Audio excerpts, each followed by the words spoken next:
Bienvenue sur la chaîne Maths Accessible. Exercice 2C, page 67, CMTSM. Nombre complexe. Ici, on a les nombres complexes Z1 égale 1 plus I, Z2 égale 1 plus I racine de 3. On demande de déterminer le module et un argument pour chaque nombre complexe. Donc ici, module de Z1, c'est racine de la partie réelle 1 au carré plus partie imaginaire 1 au carré égale racine de 2. Module de Z2, racine de 1 au carré plus racine de 3 au carré égale racine de 4 égale 2. Maintenant, pour avoir un argument, on cherche simplement quel est l'angle θ dont le cosinus égale 1 demi, c'est-à-dire on divise par la partie réelle divisée par le module, et le sinus égale racine de 3 sur 2. Donc ici, θ égale pi sur 3 modulo 2pi. Non, pi sur, pour Z1, c'est plutôt racine de 1 sur racine de 2. Ici, 1 sur racine de 2. On peut dire aussi racine de 2 sur 2. Donc c'est pi sur 4. Pi sur 3, je vais l'obtenir ici. Cosinus de θ' égale 1 demi et sinus de θ' égale racine de 3 sur 2. Donc θ' égale pi sur 3. Mais je peux prendre aussi modulo 2pi. Voilà, donc argument de Z1, c'est pi sur 4 modulo 2pi. Si je me donne toutes les mesures, argument de Z2, pi sur 3 modulo 2pi. Ensuite, forme algébrique et trigonométrique du produit Z1 fois Z2. 1 plus I facteur de 1 plus I racine de 3.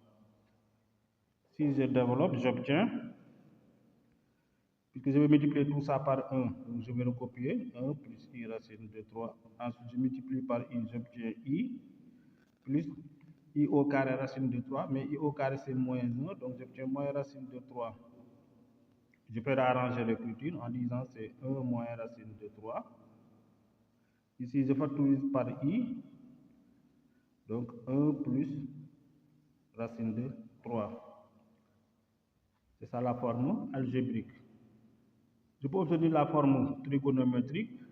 Module de Z1, Z2, c'est quoi? C'est module de Z1 fois module de Z2. Module de Z1, on avait trouvé racine de 2 fois module de Z2, c'est 2. Donc on obtient 2 racine de 2. Argument de Z1 fois Z2, c'est argument de Z1 plus argument de Z2 modulo 2pi.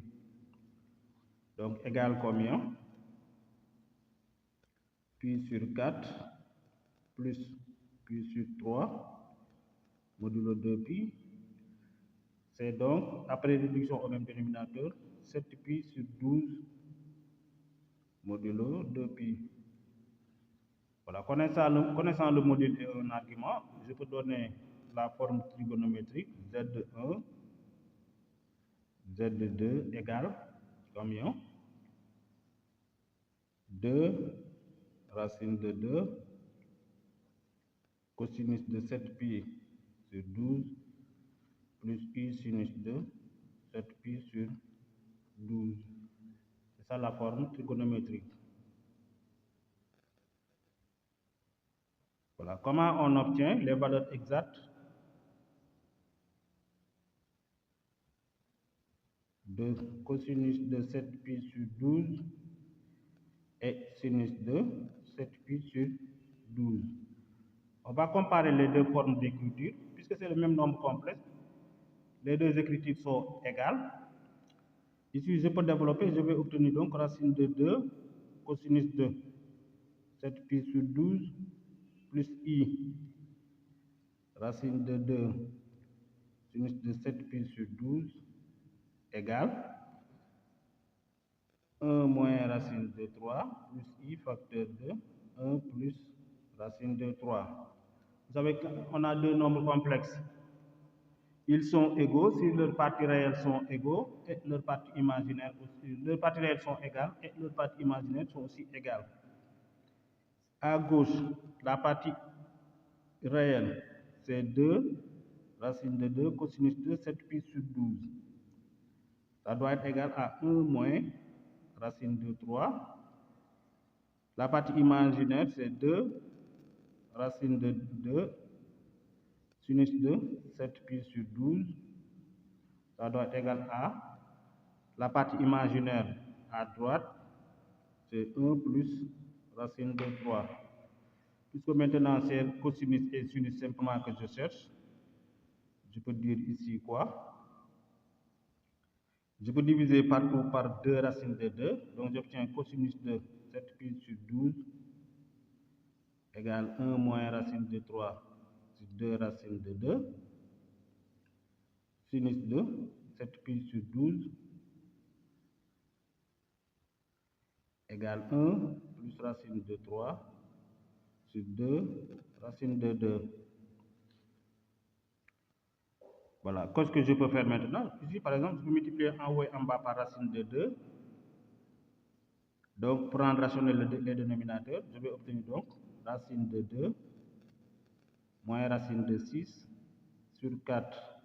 Ici, j'obtiens racine de 2 plus racine de 6 sur 4. Et là, on a les valeurs exactes de cosinus de 7pi sur 12 et sinus de 7pi sur 12.